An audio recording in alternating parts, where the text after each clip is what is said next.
आप सभी लोग का स्वागत है फर्स्ट मूवी एक्सप्लेनेशन में। और आज मैं एक्सप्लेनेशन करने वाला हूँ विरूपाक्षा, जो कि हिंदी में अभी फ़िलहाल रिलीज़ हुई है।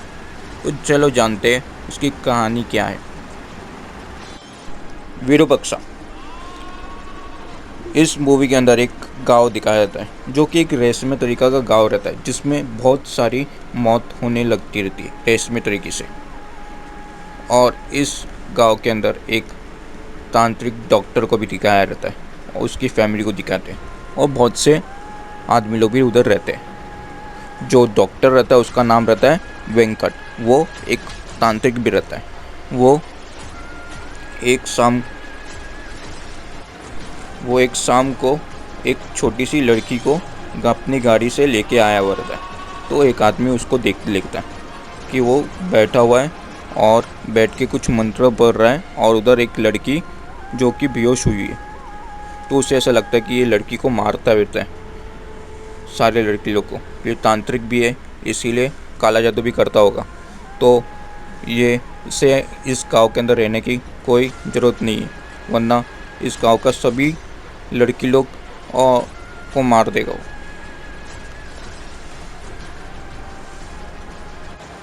तो जैसे वो आदमी सभी गांव वालों को बताता है, तो गांव वाले पूरी तरह से गुस्से में हो जाते और उसके घर के पास पहुंच जाते। उसके घर के अंदर जैसे ही पहुंचते तो वो लोग उस तांत्रिक और उसकी वाइफ दोनों को खींच के बाहर लेके आते और एक झाड़ की तरफ बांध देते। वो सब कुछ देख रहा था उसका छोटा सा बेटा। वो भी कुछ कर नहीं पाता है, क्योंकि उसे सभी लोग पकड़ लेते और उसके बाद उसके माँ बाप को जिंदा जला देते। लेकिन फिर भी उसके जो बाप था तांत्रिक, वो मंत्र पढ़ रहा रहता है। और जो उसकी वाइफ रहती है वो मरते मरते ये कहती है कि ये पूरा गांव ख़त्म हो जाएगा, इस गांव के अंदर कोई भी नहीं बचेगा।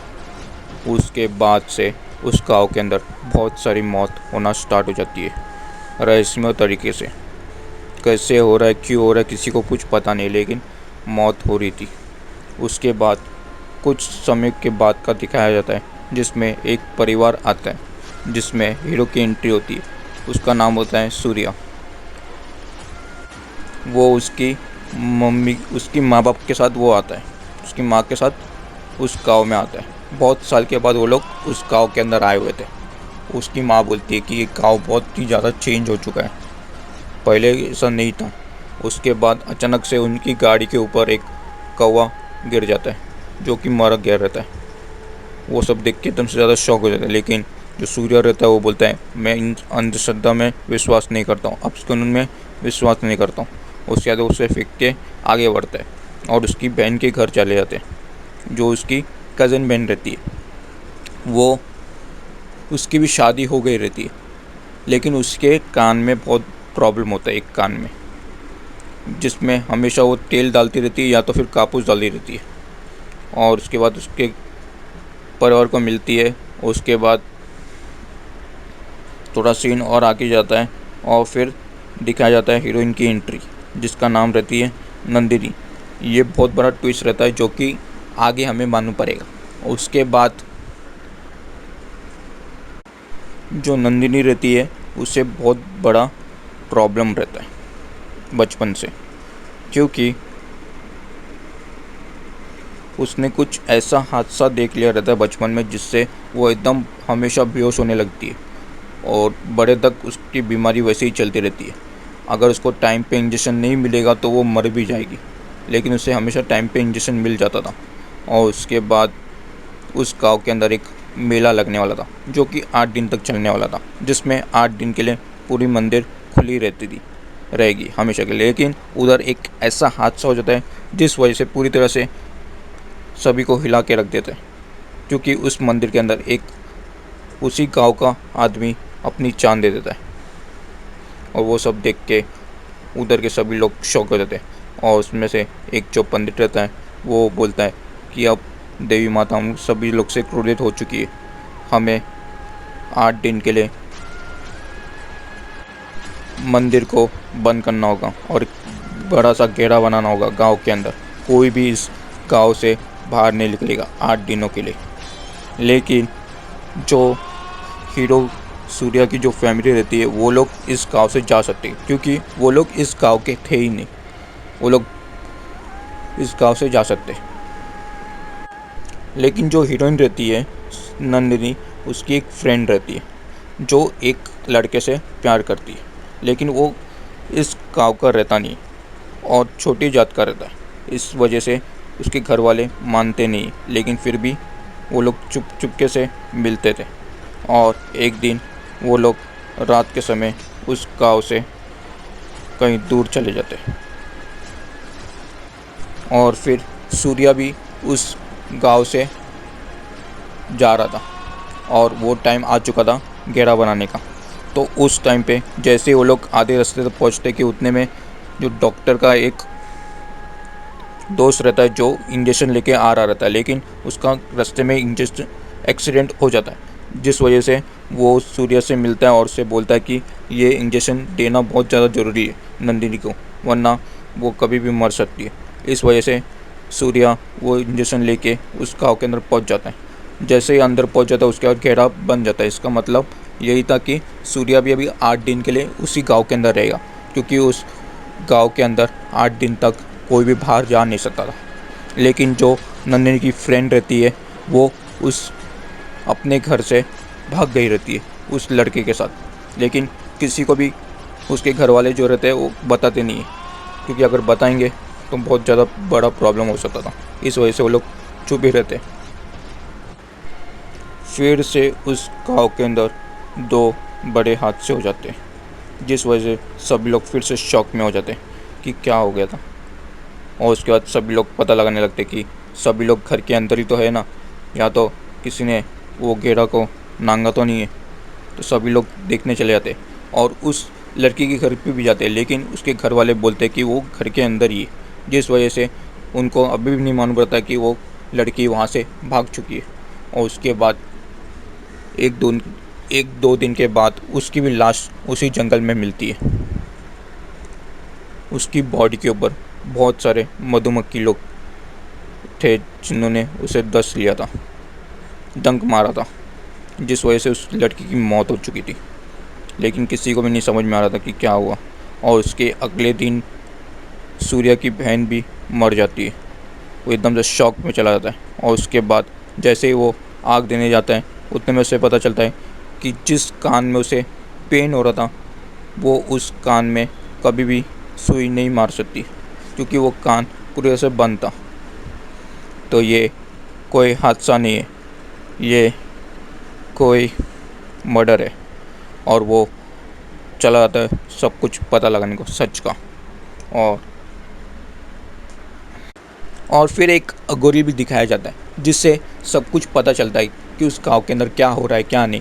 वो सभी लोग को बोलता है कि ये गांव में बहुत कुछ घसने वाला है, जिसमें सभी लोग की जान भी जाएगी। तुम सभी लोग को अपनी जान बचाना होगा। और उसके बाद सूर्या निकल जाता है सच का पता लगाने को। वो भी उसी घर से जिस घर से स्टार्ट हुआ था, यानी वेंकट के घर चला जाता है और पता लगाता है। वहाँ पर उसे एक फ़ोटो मिलती है, जिस फ़ोटो में वेंकट, उसकी वाइफ, उसका एक छोटा बेटा और एक छोटी बेटी भी थी। यहाँ पर बहुत बड़ा ट्विस्ट मालूम पड़ता है। जो नंदिनी रहती है वो बचपन में एक अडॉप्टिव रहती है, जिससे एक जो बड़ा आदमी रहता है वो उसे गोद लिया हुआ रहता है। इसका मतलब वो वेंकट की बेटी थी, जो कि एक तांत्रिक की लड़की थी। और सूर्या को उसके भाई के बारे में भी पता चलता है। जब बचपन में उसके माँ बाप को जब जला दिया था, उसके बाद उसके बेटे को भी जलाना रहते, लेकिन जो उस गांव का बड़ा आदमी था उसने बोला कि इसे हम नहीं जलाएंगे, इसे बाजू वाले गाँव में दे देंगे, वहाँ पर स्कूल में उसको पालेंगे वो लोग सभी लोग।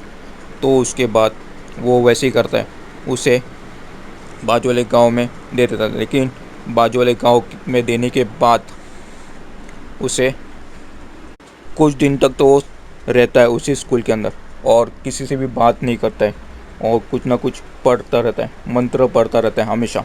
और एक दिन अचानक से वो गायब हो गया था। और उसके बाद किधर चला गया किसी को भी नहीं पता था, उसके गुरु को भी नहीं पता था। ये सब कुछ उसके गुरु ने उस सूर्या को बताया था। और उसके बाद सूर्या को पता चला कि जो जो नंदिनी थी उसकी जो दोस्त रहती है उसका बॉयफ्रेंड और कोई नहीं वेंकट का लड़का रहता है। वो उस गांव वालों से बदला लेने का फैसला करता है, इसीलिए वो उस लड़की को अपने वश में कर लेता है और उसके बाद उसे रेलवे ट्रैक पर लेके जाता है और वहाँ पर खुद की जान देकर अपनी आत्मा उसके अंदर ट्रांसफ़र कर देता है, लड़की के अंदर। जैसे ही वो लड़की अपने गांव वापस जाती है, जब घेरा बना था तो घेरा को तोड़कर अंदर घुसती है। उसके बाद एक झाड़ के उधर वो खड़े होके देखती रहती है मधुमक्खी के छत्ते को, और उसमें से मधुमक्खी आके उसे डंक मार देती है। वो सब देख रहा रहता है एक आदमी, और उसे बचाने को आता है, लेकिन वो देखकर वो भी अपनी जान दे देता है। और उसके बाद उसे देखा रहता है उसकी बहन ने, सूर्या की, जिस वजह से अगले दिन उसकी भी मौत हो जाती है। मतलब जो कोई भी एक दूसरे को देखेगा उसके अगले पल उसकी मौत पक्का है, निश्चित है। और उसके बाद जैसे ये सारी चीज़ों से पता चलती है, फिर जो नंदिनी का भाई था वो भी बचपन में दोनों जन एक ही घर के अंदर आ गए थे, जिस घर से शुरुआत हुई थी उसके बाप की मौत का। उसके बाद उसी घर के अंदर वो दोनों प्रैक्टिस करते थे हर रोज़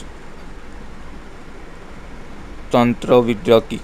और उसमें जैसे ही महारत हासिल हो गई तो उसके बाद जो नंदिनी थी वो सभी बुक को चेंज कर देती है।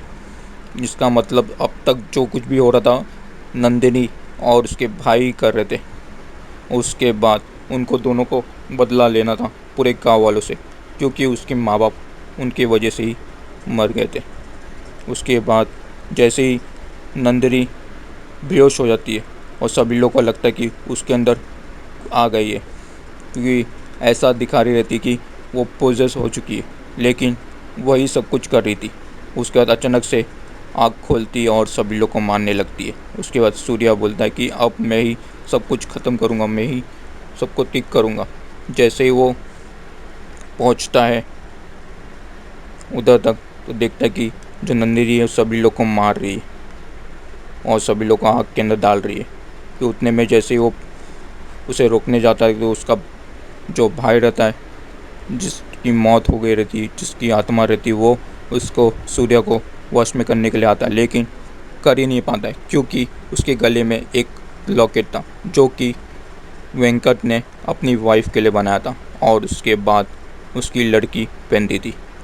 और नंदिनी ने उसे दिया था सूर्या को, क्योंकि वो सूर्या से प्यार करने लग गई थी मन ही मन, इस वजह से, या फिर उसकी जान उसे बचाना था उस वजह से। दोनों ही वजह से वो उस लॉकेट को उसी को दे देती है सूर्या को, और सूर्या पहन लेता है, जिस वजह से उसकी जान बच जाती है। उसके बाद वो ननी से बात करता है।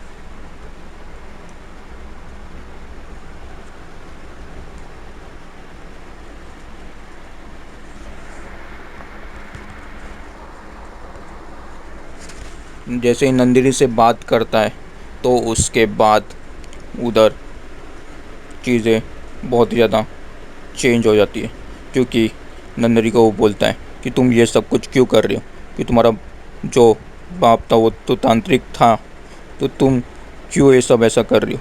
तो बोलती है कि गांव वाले सिर्फ आधा सच जानते थे, पूरा सच नहीं जानते थे, और इन्होंने मेरे माँ बाप को जला दिया जिंदा। मेरा फिर उसे कहानी बताती है कि जो मेरा बाप था वो एक डॉक्टर भी था और लोगों का इलाज भी करता, लेकिन उसकी माँ का इलाज वो कर नहीं पा रहा था, क्योंकि उसकी माँ का भी चल नहीं पा रही थी। उसके बाद भी उसने ट्राई किया और फिर उससे नहीं हुआ तो तांत्रिक विद्या से करने लगा। उससे धीरे धीरे वो ठीक होते जा रही थी और उसने एक लॉकेट बनाया जिसमें पूरे तांत्रिक का ताकत था। वो जैसे वो पहनी थी उसके बाद थोड़ा थोड़ा रिकवर हो रही थी, लेकिन उसको एक बॉडी भी चाहिए थी, डेड बॉडी एक लड़की की। उसको करने के बाद ही वो पूरी तरह से ठीक हो जाती थी। तो वो हॉस्पिटल में गए थे डेड बॉडी लेने को, लेकिन उनको किधर भी नहीं मिल रहा। लेकिन एक डेड बॉडी उससे मिल गई थी उसके बाप को, और वो लेके आ रहा था। तो सबको क्या लगा कि वो किसी लड़की को मार रहा है, क्योंकि वो लड़की तो पहले ही मर चुकी थी। लेकिन उन्होंने एक ना सुने और सीधा मेरे माँ बाप को उन्होंने ज़िंदा जला दिया। तो मैं क्यों ना उनसे बदला लूँ, मैं उनको मार दूँगी। उसके बाद वो जैसे तैसे काबू कर लेता है नंदिनी को, और जैसे वो लोग गले मिलते हैं उसके बाद भी उन नंदिनी सब लोग को मार रही थी। लेकिन इधर सूर्य को पता चल गया था कि अगर इसको रोकना है तो इसे मारना होगा। तो वो चाकू निकालता है और उसके पीठ पे मार देता है, जिससे उसकी मौत हो जाती है। और उसके बाद अगले सीन में ये दिखाया रहता है कि जैसे ही डेड बॉडी जलती है तो सूर्य का जो आग रहता है पूरी से चेंज होता है। इसका मतलब मूवी एंड तो हो जाती है, लेकिन एक मूवी का जो सेकंड पार्ट है उसके बारे में बता जाती है, क्योंकि आत्मा कभी भी मरती नहीं है, वो बॉडी ट्रांसफ़र करती रहती है, बॉडी चेंज करती रहती है। इसका मतलब अब जो है सूर्या के अंदर उसकी आत्मा आ चुकी, क्योंकि उसके गले में वो लॉकेट नहीं था। तो अब वो आत्मा किसकी है, नंदिनी की है या उसके भाई की है, वो तो सेकंड पार्ट में पता चलेगा। क्योंकि उसकी माँ ने मरते मरते ये कहा था कि पूरा गांव ख़त्म हो जाएगा, जिसमें आधा गांव ही ख़त्म हुआ था, आधे तो बाकी थे।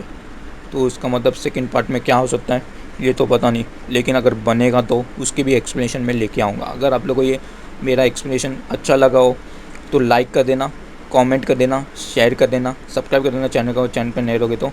और आप लोग भी कमेंट करके ज़रूर बताना अगर आप लोग ने ये मूवी देखा है तो आपको कैसी लगी विरूपाक्षा। मुझे तो बहुत ज़्यादा अच्छी लगी, क्योंकि इस टाइप की मूवी बहुत बननी चाहिए, क्योंकि बहुत अच्छी मूवी थी जिसमें काला जादू और भूत के बारे में बहुत कुछ डिटेल में बताया।